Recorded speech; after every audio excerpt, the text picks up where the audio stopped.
Let's go through some general 2026 goals. These are not related to content creation. These are just related to my personal life. Goal number 1 is sort of fitness related. I have been an athlete my whole life and sports have been such a huge part of my life, but the last couple of years I've taken a bit of a step back from them. Some of my sports are just expensive. Some are just such a time commitment. And the one I'm really thinking of in particular, figure skating, which was my greatest love for so many years, is a sport that's kind of hard for me to maintain because it can be a little disheartening as somebody who is so results focused in my career in figure skating to step on the ice and not be able to do what I used to be able to do. So my goal for figure skating is to be able to start skating maybe once a month, doesn't have to be super frequent, and just find joy in what I can do because I love to skate and no, I can't do crazy jumps anymore, but I can still enjoy what I can do. It's something that I really miss. Another sports goal of mine is to play more tennis with my husband. We met playing tennis. It's such a huge part of our relationship. And we just recently were able to join an indoor tennis gym that's open year round so that we can play in the winter. So I really want to play tennis with him a lot. We are having a blast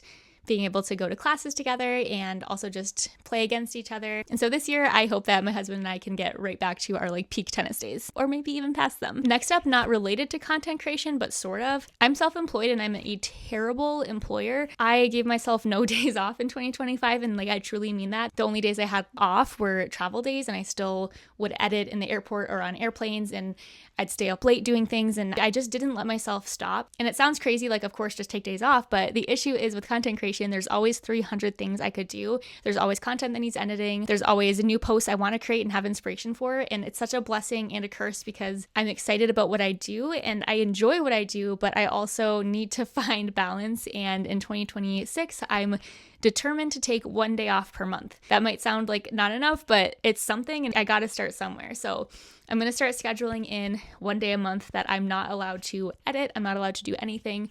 I can read, I can watch TV, I could go figure skating, I could do things like that, but I'm not allowed to touch work. And I really hope to stick with that. Another random goal of mine is to be more inventive with my cooking. I love cooking and baking. It's one of my love languages is cooking for people, but I do get into the routine of making the same 10 or so dinners over and over and not branching out. And I just want to get better at that because I love trying new food. And I started last year attempting to make 1 new recipe a week and it was going pretty well. So I want to stick with that and continue trying new things. I also have a goal of going on a vacation with Onyx for the first time. He is a reactive doggo and most vacations we take would be absolute hell for him. He stays behind with my dad or my brother and enjoys chill time in Michigan while we travel. But I do want to plan a vacation that's centered around him, probably a long weekend where we could drive to either northern Michigan or maybe Tennessee or somewhere that we can take him that can be a little bit secluded where he isn't seeing a bunch of things that are going to trigger him and get him worked up, but where he can explore and just live his best doggy life for